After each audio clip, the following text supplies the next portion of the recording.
folks, welcome back to another Board Game Breakfast. I'm your host, Tom Vasel, and we have a show for you that's all about board games and the people who play them. We are in the last week of January, and we are already seeing companies are starting to gear up and talk about different events that are happening. New York Toy Fair is right around the corner. Nuremberg in Germany is next week. So there's going to be a lot of new games, and people are announcing new games, and all sorts of things are going on. This is also the last week for our Kickstarter. Once again, I'd like to thank everybody who has donated to the Kickstarter. The Kickstarter has been an overwhelming success.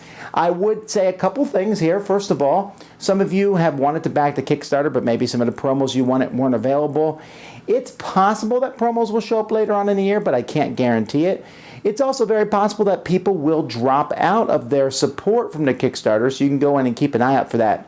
And if you're going to drop your support for the Kickstarter for different promos, then I would plead with you to do it now so that folks who might want to take your pledge can do so. Because every year we have people drop out at the last second, then no one can get the pledge that they were pledging for. But anyway, either way, guys, it's been a fantastic run, and we are very excited. We're already interviewing people for the new editor position. We are hunting down audio equipment now, just getting ready for different things. Although we may take a small vacation in February, we'll have to see about that. But we have lots of things to talk about with board games, and we're going to get to the news in a moment. But before we do so, I'd like to remind you that today, at 3 p.m. Eastern Standard Time, I'm going to be doing a live Q&A. We tried out a new question and answer thing. There were good and bad things about it that we tried last week, but I liked a lot of the good things, so we're going to be using that for at least half of the time. And so you'll see that coming later on today. But meanwhile, let's get to the news. Okay, in the news this week, Modiphius has announced pre-orders for Airfix. This is a miniatures style game. They have a lot of these miniature airplanes and miniature combat war, but this is to bring it into an introductory set that's supposed to play in a very short amount of time, but give you kind of the feel for the game, and then you can buy expansions and so on. It's intriguing. I hope it works. I hope this is something that I was like, wow, I'd like to play more of this and play more. I hope it's not too complex, this intro set, easy to get into, because airplane battles games can be very fun and interesting, but they can also be long and drawn out, especially since the air combat's so quick. This one, Rob Dalview tweeted, Seafall is done. He turned it in to the publisher, and this became like a major news story this week, so I guess I should mention it. I'm just kind of in there. I just think it's funny that everyone's like, oh, it's done. Well, I hope so. It was supposed to be published this fall. But anyway, it's done. And this is probably the hottest game of the year that people are looking forward to. In the middle of the Xenoshift's Kickstarter campaign, which is Kickstarter news, but they did announce Immolation, which is another expansion. So they announced that in the Kickstarter campaign. So that's interesting, but it's always good to see more stuff coming for Xenoshift. Star Wars Rebellion. Fantasy Flight has been talking about this game all week. And I do wonder, this is just conjecture on my part, since they did a preview every day last week, and we managed to get a copy, and other people have got copies of it, I wonder if it's going to be released earlier than we thought. We can hope, right?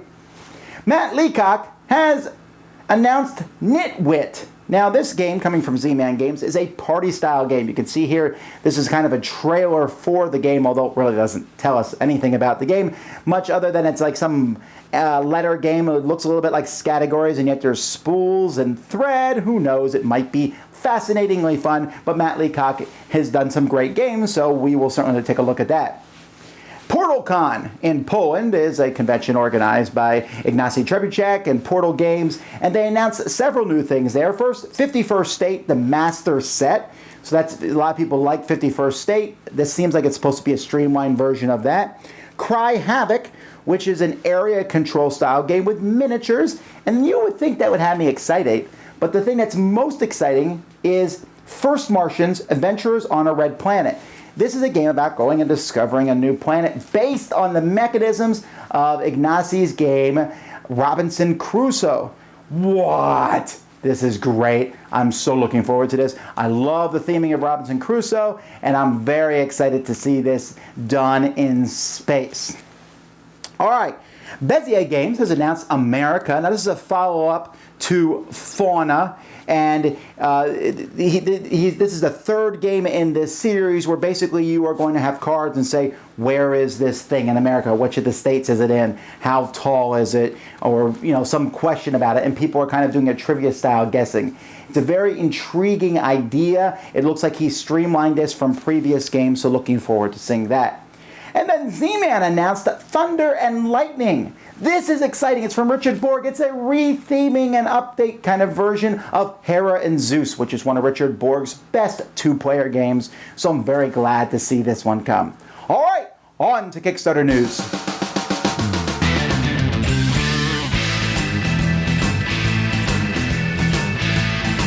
Happy breakfast, everybody. Let's take a quick look at what's happening in our crowdfunding world today.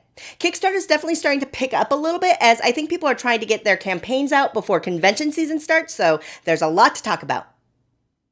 The Manhattan Project Chain Reaction, the card game, is, as the name implies, a card game based on the well-regarded worker placement game, the Manhattan Project.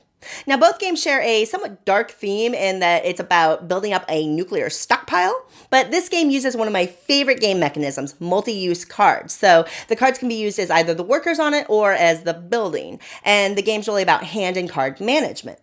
The campaign's offering the game in 2 different editions. You can get the retail version for $15, which is the cards in a tuck box, or you can pay a little bit more for the deluxe edition, which comes in a nicer box and with some snazzy wood tokens. The Pursuit of Happiness from Whitleypedia Games is a worker placement game all about living your life, using time as your workers. You can get a job, have a relationship, buy stuff, all the while trying to manage your stress. So it's a little bit like the game of life, but with modern game mechanisms.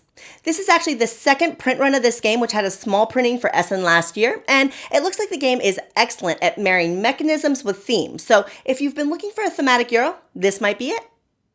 Grail Games is bringing us a reprint of the classic Reiner Knizia auction game Medici, but with all new art from Vincent Dutray, which is a great thing because while Medici has really survived the years as an excellent lightweight auction game, it's never been loved for its art. This edition also includes brand new 2-player rules designed by Dr. Knizia himself. The only thing to kind of be aware of is Grail Games can only ship to like 5 different countries, so if you're interested in backing this, double check that first. Dice Hate Me Games is trying to fund 2 games in one campaign, both by designer T.C. Petty. Don't Get Eated is a semi-cooperative survival of the fittest party game for 5 to 9 players in which you have to work together in order to conquer the challenges, but ultimately there'll be only one fittest player who wins. I really like the art in this game, and I like that it features simultaneous card play, which I think works really well for these kind of social card games. And hey, it has a spinner. The other game in this campaign is Club Zen, which is a worker placement game all about taking a relaxing vacation. The really intriguing thing about this game is that unlike most worker placement games, Club Zen encourages and rewards putting your workers in the same location, so that'll be really fun to try out. It's an interesting approach to try to double down in one campaign, but you can back either or both of the games on Kickstarter now. And the team at MeepleSource has a campaign with a whole bunch of new game upgrade kits. Personally, I jumped on Glass Road, but of special interest to those of you who may have missed out on the Deluxe Orleans edition, you might want to check this one out because MeepleSource has put together a couple of different ways that you could upgrade the components in that excellent game. Now, I know that these game upgrade kits can sometimes seem a little bit pricey, but just for me personally, on a game that I love, it's well worth the expense because these meeples can really up-level the gaming experience. Okay, that's all I have for you this week. If any of that looks good, go check it out. And until next week, play all the games.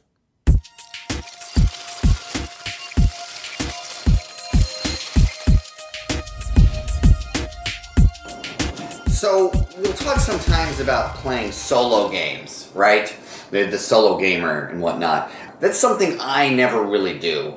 The thing is, if I don't have anyone to play a game with in the moment, but I still want to, what I'll do is I'll log on to BoardGameArena.com. My favorite game there is Stone Age, which I've played, no judgment, more than 800 times. And then I started having problems with BGA. It's probably a technical problem on my computer, nothing wrong with the site itself, but I decided maybe it was time to try something different. So instead of playing more games, I started listening to more podcasts. All gaming related, of course, though. One of them recommended a video game called Darkest Dungeons, which is a turn-based, old-school Final Fantasy-type dungeon crawler. And let me tell you, this game is hard. Unlike other games where you can can save constantly and you respawn if something goes wrong. When your character dies, he is dead. You cannot get him back. Ever. At one point, my best team got TPK'd. I had lost the game, and I had lost the lesson. So I did something I never thought I'd do. I started reading walkthroughs and strategy guides on the internet. And that got me to thinking, well, this is something we also sometimes do on board games, is you can read strategy guides to get advice on how to win. And is that appropriate? Is that in the spirit of gamesmanship or sportsmanship to try to get that kind of competitive advantage over your friends? Well, probably not. You see, in a board game setting, the main thing at stake is that we have fun. Part of that fun is the exploration of a new game world. I enjoyed reading strategy articles at dominionstrategy.com, but I only really started doing that once I'd stopped playing the game regularly with my friends. I don't think that strategy guides enhance the fun of competitive board games. It's different for co-ops, but I'm not sure. What do you guys think? This would be the section where most YouTube personalities would say, put it in the comments down below. The only game I've read strategy articles about while still playing it really is Stone Age, which again I've played on Board Game Arena 800 times. Guys, here we're taking a look at a game I like quite a bit. This is Celestia, in which the players have different pawns. They're putting them here in this airship, and as the game goes by, your pawns are going to jump out of the airship or stay in it to the bitter end. Well, we have some pieces here that are called town poles. These are essentially upgraded people, and you can see they're pretty much the same size as the pawns, except they have different features on them. And so you can put these guys on the ship instead of the pawns, and they're just basically a replacement for the different people who are in the game. So here you can see all of them. I'm going to zoom up a little bit closer so you can see the detail on them is pretty good. There's a little bit of nicking and stuff on them. I don't know if maybe they should be painted or anything, but I do like them. They're better than pawns, and they add just a little bit of extra theme to the game. Now, they make several of these. The sheet that came in here included stuff for Istanbul, which I would do. Also for Pandemic, which I think I'd rather use one of these maybe than the Pandemic pawns. Colt Express, which I'm not completely sold on Colt Express because I kind of like the little wooden guys in Colt Express. But still, I might go hunt some more of these down. Again, these are twin poles. Twin poles makes these little guys. Check them out.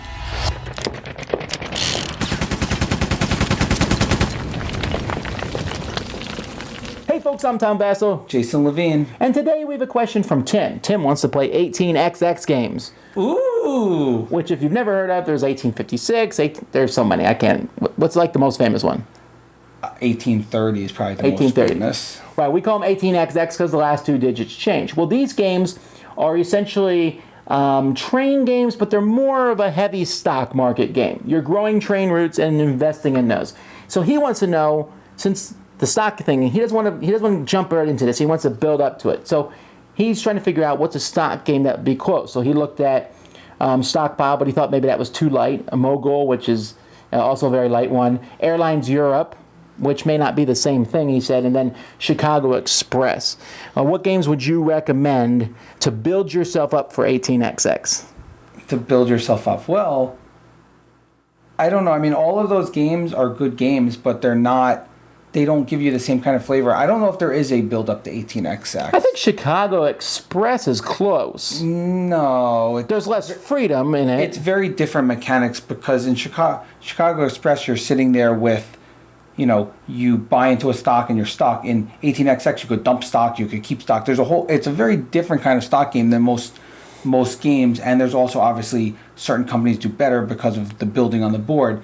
The truth is, in my opinion, is I would just say go in for one of the lighter 18X games. There's 18EZ. There's 18EZ, but that's not a very good one. But there's 1846, which actually it's on the P500 list for GMT right now, and it actually made the cut. So 1846 is coming out soon. It plays in about maybe 2.5 hours. It's a short one. It's a very simple one. It has a simple stock market, so it gives you a basic stock market to learn the game. There's also 18VA, which is the Virginia one, which is a very simple one. There's also 18FL for those of you who live in Florida like us. Still not playing it. Where you could Miami's one of the hubs. You could build from Miami down to Key West. You could build up to Jacksonville. You could build to Orlando, and all the way out to Tallahassee in that one. And that's also plays in about 2 hours. So there's a lot of simpler ones.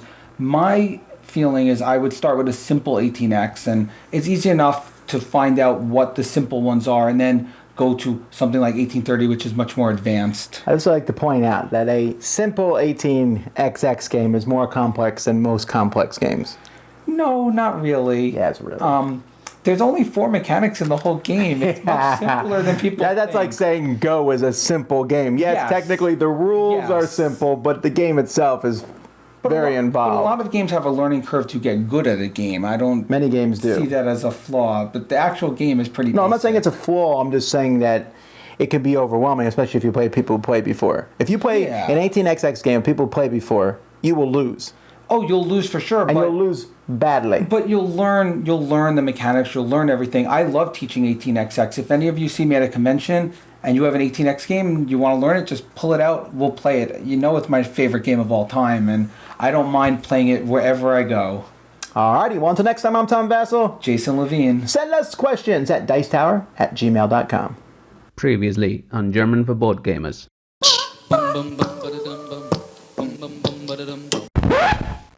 Wait a minute! As an attentive viewer has pointed out, my explanation of Umlaut A did not match the pronunciation example Jäger und Sammler. I forgot to mention that in some cases Umlaut A is pronounced like the German E. As there is no general rule for this, just pick the right one.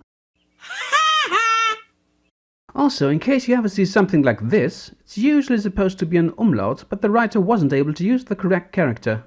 Just pronounce it like the corresponding umlaut. There are 2 vowels we haven't touched so far, but they should be quite easy. The German O is like the English O, without drifting off into U, like in the British lot. O. The German U is like the English double O. Oo. It's never U, not even at the beginning. When doubling vowels, the sound does not change, it just becomes longer. Treat them like the corresponding single vowels. A, E, O. Almost done now with the vowels. Combining A and U is pronounced AU, which is in my experience how English speakers pronounce this anyway. These 2 on the other hand cause more trouble. They're quite easy though. They're just pronounced Oi. Oi. As always, here are some examples. Ursuppe. Ursuppe. Perudo. Perudo. Das Boot. Das Boot. And here's something for Sam. Tannhäuser. Tannhäuser. See you again next time. Maybe for the last time.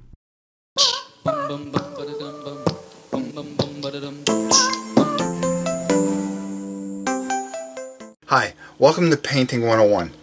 Today we're going to be looking at miniatures from Forbidden Stars, a game I've painted quite a bit. Now, these figures I feel are very, very good for a beginning painter. They're very simple, they're very easy, and they're very true to the Warhammer theme. So if you like Warhammer, or you even like this game, this is a very easy game to paint. The figures are nice, they're very detailed, and they're small enough where you don't have to be overly detailed on painting them. Now, it uses a plastic that really isn't that great, and it seems to be the theme for a lot of games. And for a fantasy flight game, I find the plastics on this to be really, really good. The only real problem is that the ones that represent the Space Marines, well, the flags are bendy and kind of sunken down a bit. And even on the Eldar ones, you get some that are straight, but they're made out of that soft and bendy plastic that seems to be the new thing for board games. But overall, they're easy to paint, very enjoyable, very detailed for this type of game and size of miniature, and very true to the Warhammer 40k universe. I give this an 8 out of 10. Even though some of them are bendy and soft, they're good for beginners and a great detailed miniature. Now, if you like to see how to paint them, you can always go to my channel, Rob Oren, and I have a few videos on some I did for the Jack Vasel Foundation, as well as some live paint-throughs I had done, and you can get some ideas if you ever decide to paint them. Well, that's it for this week, and until next time, I'm Rob Oren, and we'll see you soon.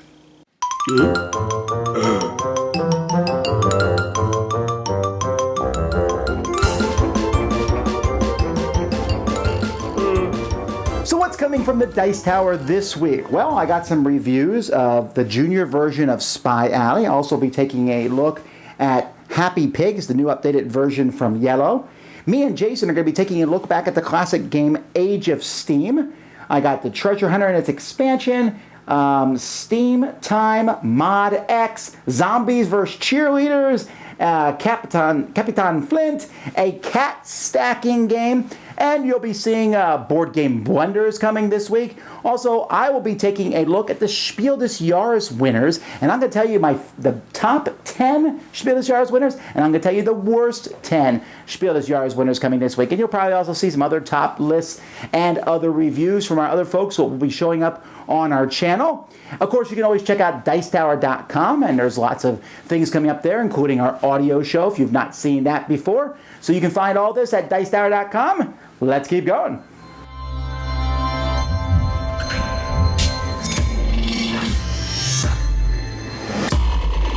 Hello, Chaz Marler from Pair of Dice Paradise here with a demonstration for you today on how to use wood glue and expired ranch dressing to upgrade your...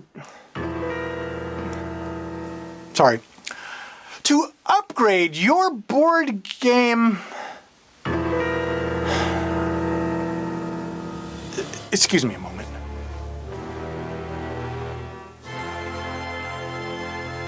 In a recent episode, I embarked on a challenge to track how many times I've played each of the games in my collection by physically recording each play with a sticker on their boxes. Yes, I'm sure they remember the logo from last time, but thank you. Well, I've been catching up on posting past plays, and I've discovered something disturbing. Several games with no sticker at all.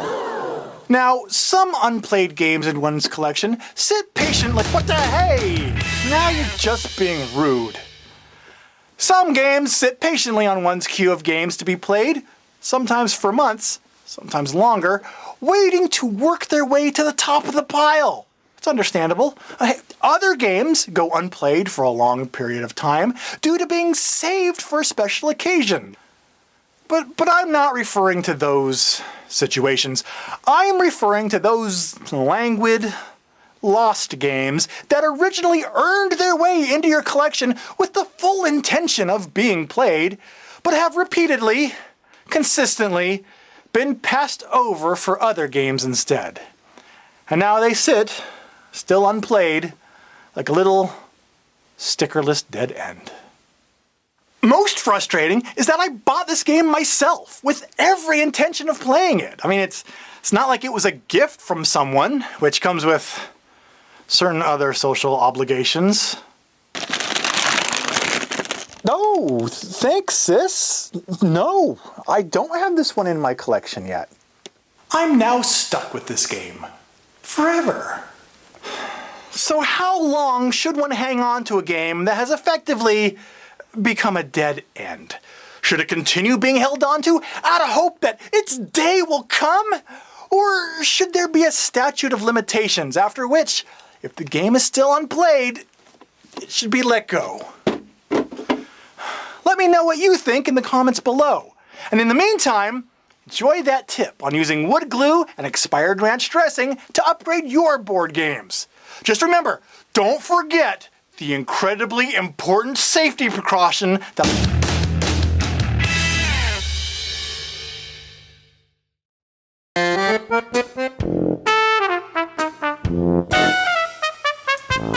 Hello again, my name is Niels, Cyril's Brettspiele durchgespielt, and welcome back to another episode of the best and the worst mechanism in a game. And today we are talking about Isle of Skye. by Mayfair Games. The best part for me on Isle of Skye is definitely that in this case, for an example, where you have two tiles that are not really good and one really good tile because of the scoring here, or intermediate scoring, you can easily chop that tile down, cut it down, take it out of the game. Maybe you know exactly not even a single player has enough money to pay for it, which is worth it or not. So in the other case, you could make a lot of money and chop, for an example, this down. But if nobody has the money, it would be a good idea maybe for cut that tile down, chop it off, and nobody can claim that good tile.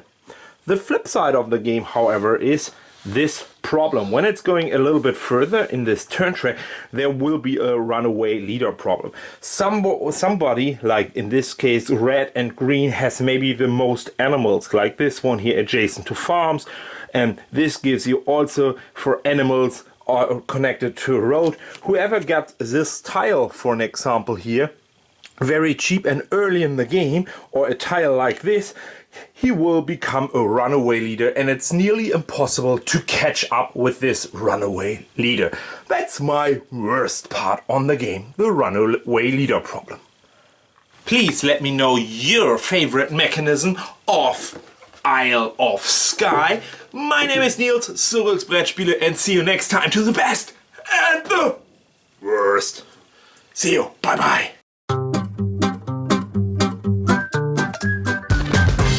Hey folks, Tom Vasel here, and today I am glad to invite all of you who are watching this to come with me on the Dice Tower Cruise. Now the Dice Tower Cruise is taking place December 8th to 12th, which is a Thursday to a Monday. It's a 4-night cruise.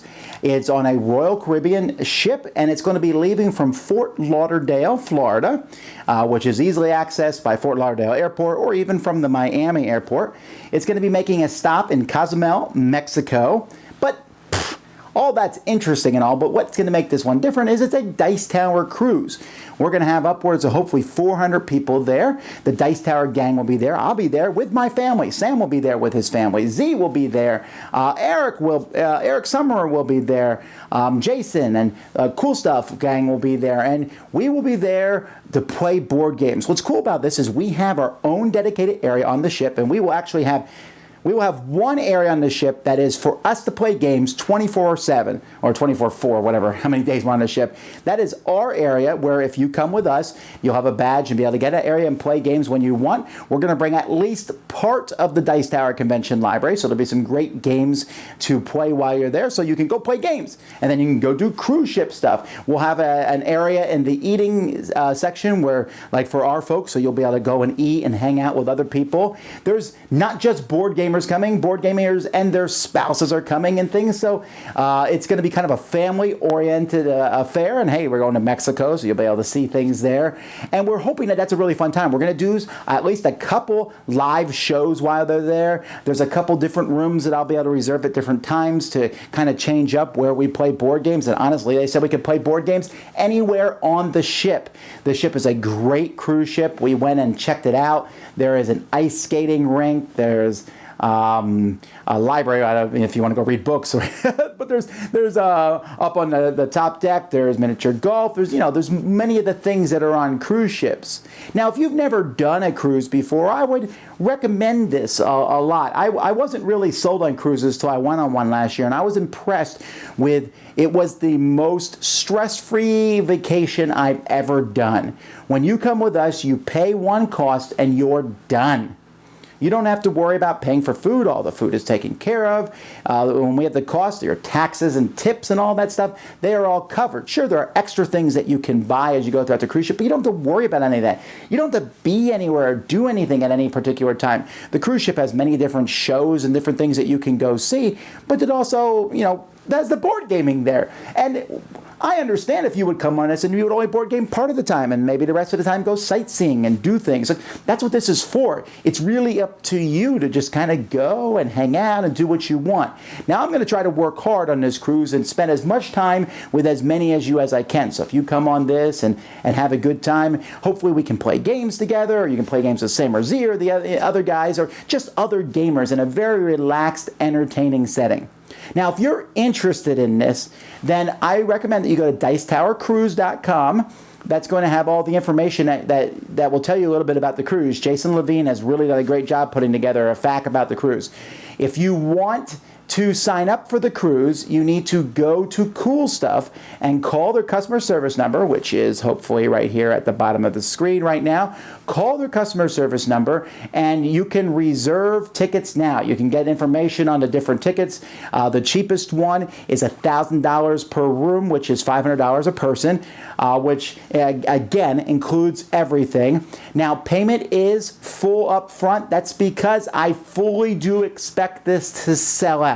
So if you're thinking about this, I'm not saying go out and just buy it up right away, but don't wait too long at the same time. So we hope, we hope to fill it out. We hope to sell out because we want to get a bigger group next year. But at the same time, I don't know how much more we can expand this year, so don't delay. We are really trying hard. This is not a money-making endeavor for the Dice Tower. We are charging an upcharge to cover different things, like there's a cost to get the games on the ship, and there's a cost that we have these rooms and different things like that. But it's that we're trying to keep that as minimal as possible so as to pass this savings on to you, because I really just want to get together with a bunch of people on a cruise ship and have a lot of fun. I know for some of you, the timing isn't right. For some of you, the finances aren't right, and that's completely understandable. But some of you are like, this would be a great idea. Well, if that's true, I hope you can come and join us. Please, if you have any questions, you can always email me at tomvasel@gmail.com. The customer service folks at Cool Stuff also know all about this. So, hey, get on board now, and I hope to see you this December on a Dice Tower, on the first, hopefully, of many Dice Tower cruises. Bonjour, mon petit bavas de Bossin. Would you like to see a brand new game which is fresh? Don't pads! This is the 6th in the Tales and Games series, The Pied Piper. In the game, each player owns a house in a rat-infested city, and every time a rat goes through their house, the rat tracker increases. And the last thing you want to do is move out of your house because the rats have infested it. Each player will receive 4 action cards, and then a rat will be placed in between each player's house. You then choose a starting player, he receives an extra rat and the Pied Piper, which go to the left of his house. In the middle of the table, you'll place 4 character cards face up. Then you're ready to begin to play. The first player will do one unique action. They will play one of their action cards onto one of the character cards, and then draw back up to his hand size of 4. Play then passes to the player on the right. That player can then play 2 action cards onto 2 different characters. Then that player can draw back up to their hand size of 4. If at the end of your turn, 2 or more characters have 2 action cards placed on them, you can then activate them in any order you choose. Here's an example. The red rat can go through the first house and under the second house. Or he can go under the first house and through the second house. After a character has activated, you remove them from the game and replace them with a new one. Here's some more action cards. This character can go forward through 2 houses. This character can go back through 1 house. This card will add +1 movement to whatever character. The melody card will make the character and all the characters next to him move. The good news is the Pied Piper is on hand to decrease the level of rats in your house. If the rat track reaches the top, you are eliminated from the game. When there are only 2 players left, the game ends. The player with the lowest rat track and has eliminated the most players is the winner of the game. So look out for the Pied Piper when it infests your shores. When...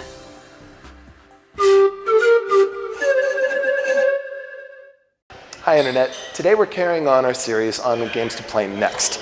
In previous weeks, Steve and David gave you some ideas of where you might be able to go after Munchkin and Monopoly.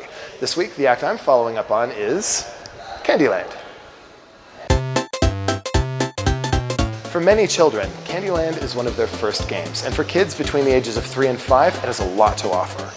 It's got a great theme, candy. It teaches color recognition, the social etiquette of waiting for your turn, and lets you practice being a good winner or loser.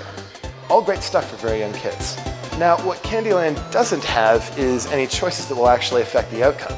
Once you sit down, once the deck is shuffled, the outcome of the game has already been determined. It doesn't involve any sort of higher order thinking at all, unless, of course, you count philosophizing about the nature of decision and free will in a fundamentally absurd universe. So whether your child has outgrown Candyland, or you work in a board game cafe like Snakes and Lattes, and you'd like to offer your customers who have fond memories of Candyland something a little bit more engaging to try next, here are some suggestions. First up is Cartagena. The board is just a track like Candyland, but it has pictures instead of colors. So for young kids, picture recognition is the new skill they're going to master. The board is made of pieces you can arrange however you like, so it's different each time you play. Instead of having one gingerbread person, you each have a team of 6 pirates trying to get to the end of the tunnel and escape the prison of Cartagena. So you get to choose which one to move. Is it better to get your lead piece to the end, or let one of your trailing pieces catch up to the pack? And you don't just pull a random card from the deck, you pick one from your hand. Sometimes a piece that falls behind can really zip ahead. And if you want to pick up more cards, which you do since you can't move forward without them, you have to pick one of your pieces to move backwards. Deciding when's the best moment to pull back gives you some actual agency and the chance to interact with your opponents. Another good step beyond Candyland is Zero.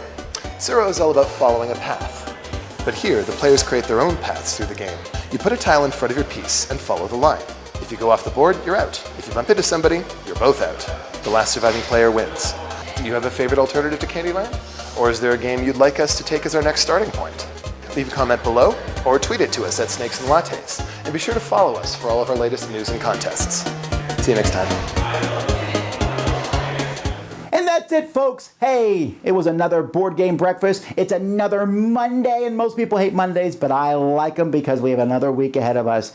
Guys, I hope to see you back later on for the Q&A at, what did I say, it was 3 o'clock Eastern Standard Time, so I'll see you guys then. Until then, I'm Tom Vasel, and you've been watching Board Game Breakfast, guys, and contributors, everyone who's made this show great.